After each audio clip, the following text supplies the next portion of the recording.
aivan huippunopea rataa Venijärvellä.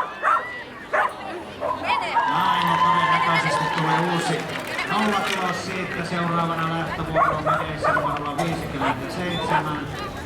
Lobsteröön Riitta Tairalla Kirkkonummen kennelkeroista.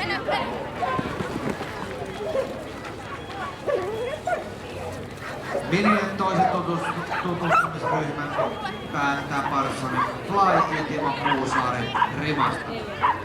Vastaava Fly. Ja menessä numerolla 56 kilpailua.